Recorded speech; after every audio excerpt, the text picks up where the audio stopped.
This rain. Oh. Oh, well. So much for my hair. What a shame. I haven't seen a deluge like this in an age. Oh, can you believe it? Wasn't even in the weather forecast, was it? No. We certainly are being exposed to God's fury on this God-forsaken night, aren't we? Oh, I apologize. I'm so sorry. You see, the inn is unaccountably full this evening. It seems there's not enough tables for everybody. Would you be terribly opposed if you and I shared a table? I promise I won't bother you, no. I'm quite a reserved woman. I keep to myself. Although, I must say, I haven't seen you around here before. And your accent certainly seems to suggest that you are not a native of these parts, not a resident of our little town. Might I ask, what brings you here?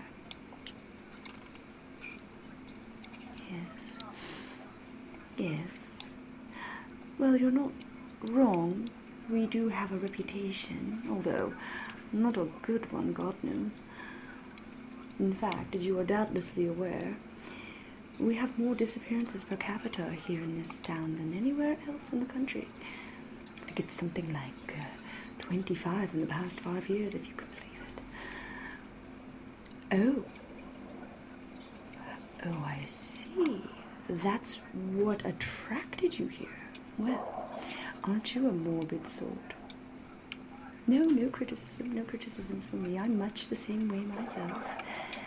But do be careful, especially on a dark and stormy night like this. These are exactly the sort of nights when people tend to just disappear.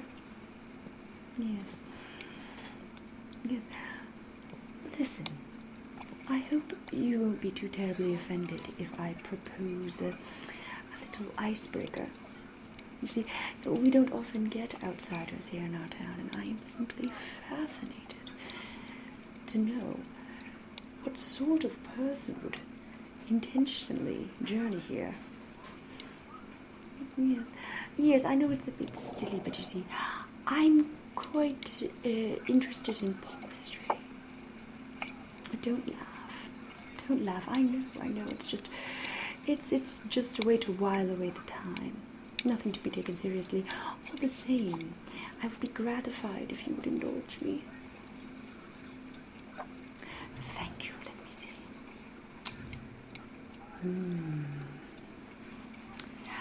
Have you had your palm read before? Well then, let me explain a little as I progress through the reading. Usually, I like to start at the headline. This is the line that denotes intellectual curiosity and pursuits. And the depth of your headline is directly correlated to the complexity of those mental pursuits. The length, meanwhile, denotes the breadth of those interests. And I can see by both the prodigious depth and the prodigious length of your headline that you are quite the academic. Yes, perhaps not in the traditional sense, but you have an unusual intellectual curiosity that, if I may be so bold, I find quite alluring. Yes, another thing about the headline is the shape. You see, if it's wavy, that denotes a more progressive outlook on scholarship. And if it's more straight, that denotes a more traditional sort of approach. Yours appears to be somewhere in the middle.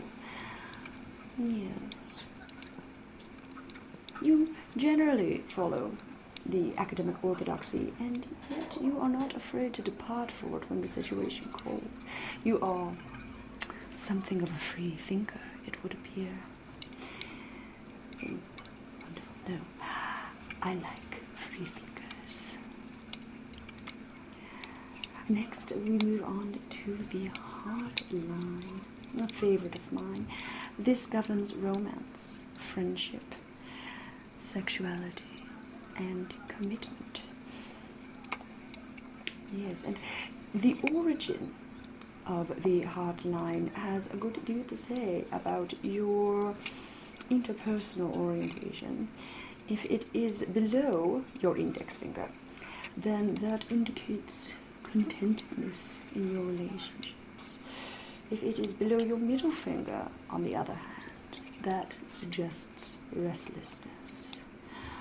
And as yours is firmly positioned below your middle finger, it would seem to indicate a certain dissatisfaction, a certain longing for new relationships, for new people, new conversations, new ways of thinking. I flatter myself that in my own small little way I can provide that, if only for tonight. Now, as with the headline, the depth and the length have a good deal of influence over your general temperament. The depth indicates the significance of your interpersonal relationships. Yours appears to be a bit on the shallow side. Difficulty connecting with others. Well, certainly we've all been there. The length, meanwhile, indicates the time spent coupled.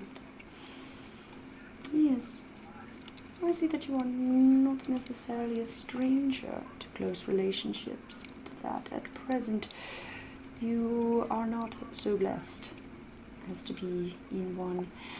I also see multiple breaks, which indicates multiple lovers over the course of a lifetime, or, potentially, a wandering eye, or, in your case, I suspect, a wandering mind. You're a dissatisfied type, aren't you? Your mind is always hungering for new stimuli, for new intellectual obsession, as we might say. Fascinating. I myself am the obsessive type, so I can well understand.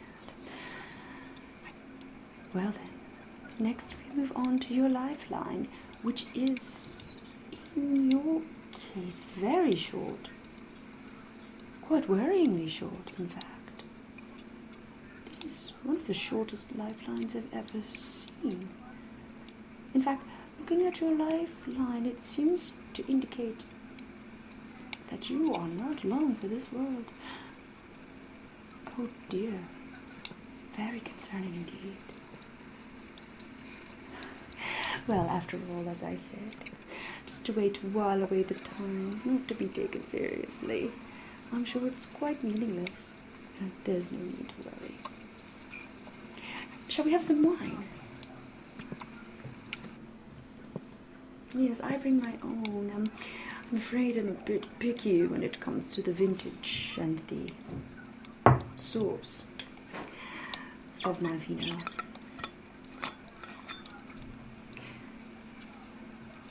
The inn?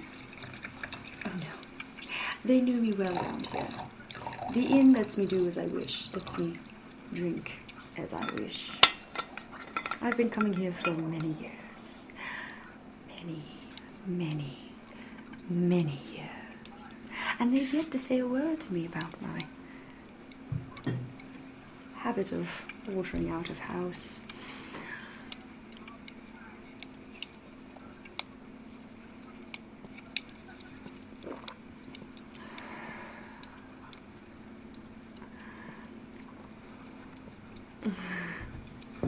Forgive me, I do tend to get wrapped up in my wine. Oh, would you like to try some?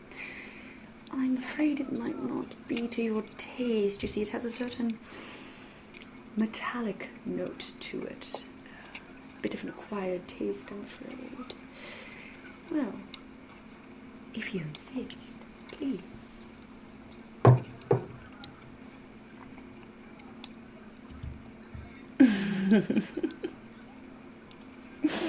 Oh, that face you're making. Adorable. I told you wouldn't like it. Although, perhaps it will like you. That remains to be seen.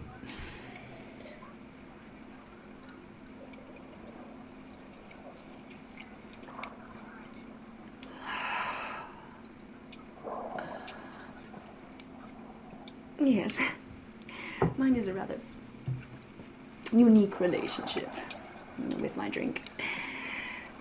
You know, I sort of feel that it not only relaxes me, but sustains me in some strange way. Perhaps I'm just becoming an alcoholic, but I can't imagine a day without drink.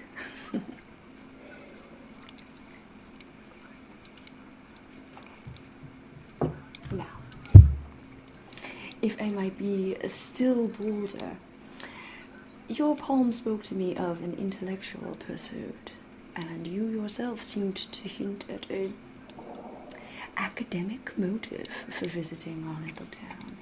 Tell me, would you happen to be some sort of folklorist, some sort of anthropologist? Oh, a historian. Well, isn't that fascinating? I love history too. Although I've never found the history of this little town to be of any particular note. Tell me, what exactly is it that attracts you to our little burg? Ah. I might have guessed. Yes. Well, apart from the non-stop disappearances, that is one of the only unique features of our locale. No, it's fine. You can say it. I'm not offended. Vampires. Yes. Yes, vampire lore goes deeper here than just about anywhere else in the country. You're probably not the first historian to try and track down the origins of the vampire myth here, but strangely, none of those others ever had their work published. In fact, to the best of my knowledge, none of them were ever heard from again. And so, as I said earlier, do be careful. Me? Do I know any of the history? Well, you're in luck. In fact, I know more about the vampire lore here than perhaps anyone else in the town. Oh yes, I've lived here all my life, born and raised. And that life is longer than you might suppose. Oh, well, thank you. It's the candlelight. It has the effect of smoothing the wrinkles, tightening the skin, evening the light, and making me look a good deal younger than I actually am. A good deal. Oh, shall I tell you the story? This may differ from what you'll find in popular retellings, but I assure you this is the most accurate version of the story that you are likely to encounter. Well, it began 500 years ago. Atop a dark precipice, which still stands on the outskirts of town, by the way, there was a solitary crumbling manor. Nobody, not the grandmothers of the town, the great-grandmothers of the town, the great-great-grandmothers of the town, could quite recall when it had been built, but it had been in disrepair, so far as their memories were able to recall. And the man who lived there, it seemed, was a count. Not a count of any greatly powerful noble family, no. He was somewhat of a minor lord. And yet, his reputation, his impact on the town, and the surrounding environs greatly belied his relatively humble origins. The few had actually seen him in person. He was well known. The stories about him were legendary, and the fear that he inspired was boundless. But he was such a recluse that the townspeople were shocked when one day he came to the marketplace and announced that he was in search of a bride. To this day, none can say what precisely motivated him at that moment to seek a mate. And yet, it wasn't long before he picked a face out of the crowd. A young woman. Well, relatively young. A widow, in fact. Her husband had died in some foreign war in Wallachia, and She was all alone, with no one to support her.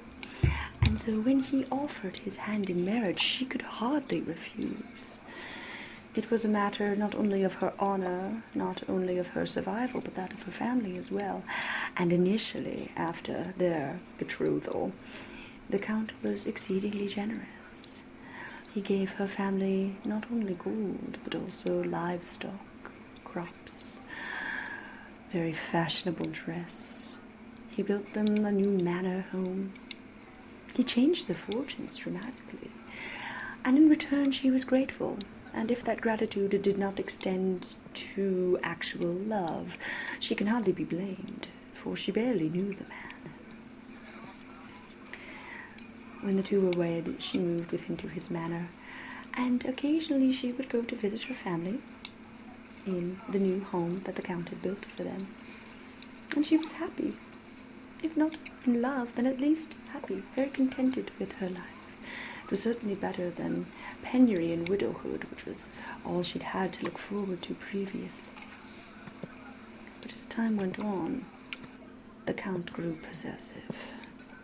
Melancholy, dark moods began to seize him without warning, and it became more and more difficult to procure his permission to visit her family. Not only that, but on those rare occasions when she was able to travel into town, she did so only by night, and those who saw her marked that her skin had grown pale, her complexion sallow, her eyes reddish in hue, and she looked ever famished. And yet, whenever her family offered her something to eat, she declined, politely, but she always declined. They began to fear that she was ill, and yet whenever they offered to take her to the doctor, she stalwartly refused. She said there was nothing wrong with her, at least nothing that a doctor could cure. Presently, after about 5 years, the Count refused altogether to allow her the company of other human beings, including her family. He thought, I suppose, in his mind, that she would be helpless to rebel against him, that she was now entirely his creature. And that was his deadly mistake. He had underestimated her, though she seemed a meek and tender widow. She was, in fact, a good deal more determined, a good deal more ruthless than he had given her credit for. You see, the Count had a peculiar affliction. Much like his wife, he only journeyed abroad by night, and he took no regular food, at least not of the kind that human beings typically sustain themselves upon, and it was said that he was very, very frail.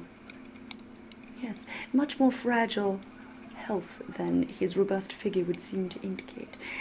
And it seems that his lady wife took advantage of that. For one bright April morning, when the sun was streaming outside, she came into his bedchamber. The windows were blocked with black curtains. Any crack of light that could wiggle its way through the stone masonry was boarded up haphazardly, and he himself, it is said, slept inside a box. Well, it seems that his lady wife, in a fit of vengeance, tore open the box, ripped down the curtains, and exposed him to direct sunlight, whereupon he began to scream and smoke and ignite until he was immolated to ash. Yes. And as for his lady wife, she was free to visit whoever she wished. Not only that, but she took possession of his manor and all of his various possessions, notwithstanding the fact that they were all hundreds of years old and in very bad disrepair. It's said, in fact, that she lives there still, And whenever one of our curious little journalists or historians ventures into town to try to find the truth of our vampiric legends, it's said that she feasts upon them.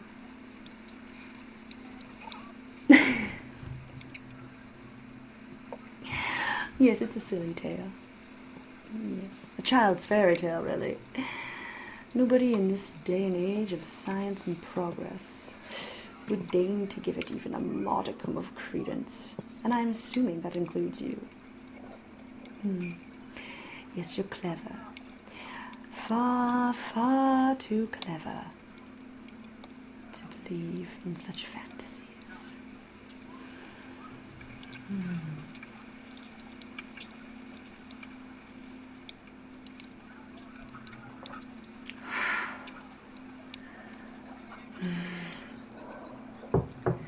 It's been too long since I fed. Drank, I think. Listen, would you mind if I take one more look at your palm? I believe there's some areas that I haven't thoroughly read. Still some unanswered questions I would much like to probe, if you would indulge me once again. Thank you. Oh, clumsy me. Oh, you must forgive me. I'm so sorry. It seems these disgusting, untrimmed nails of mine have pierced the tender skin of your palm. Oh, I'm so sorry. Look, let me take a look. Yes. Yes, the blood is flowing quite uninhibited, isn't it? Yes, the blood is flowing. You know, it's been a long time since I've felt quite so conflicted. Yes, a long time. On the one hand, you're a fascinating individual, and I do believe that the world is a more interesting place for having you in it. But on the other hand, your blood is so red and so thick and so delicious.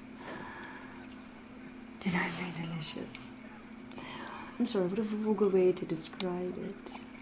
Yes, we'll patch you up. At the very least, we'll put your blood to good use. Not a drop will be wasted, I assure you. But, you know, on second thought, one other thing your poem seems to tell me is that you will in fact not be leaving this town. Not tonight. Not tomorrow. Not ever. Yes, that's right. You'll be staying with us forever. No, your poem says so. I'm afraid there's nothing you can do about it. Moreover, I say so. You entered this town a historian. You'll remain in this town as my friend, my dear friend. My creature, my pet.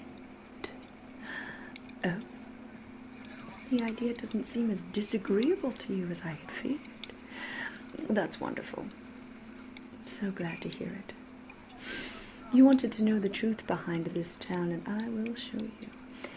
I will show you delights, horrors, and blasphemies, the like of which few ever have the opportunity to see.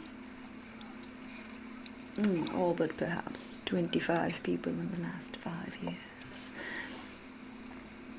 No, you needn't worry about asking for the check. You're with me, and I never pay.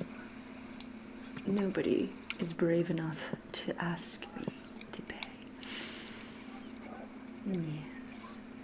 Set aside your food. You won't be needing it any longer. Not where we're going. And take my hand, and let's go.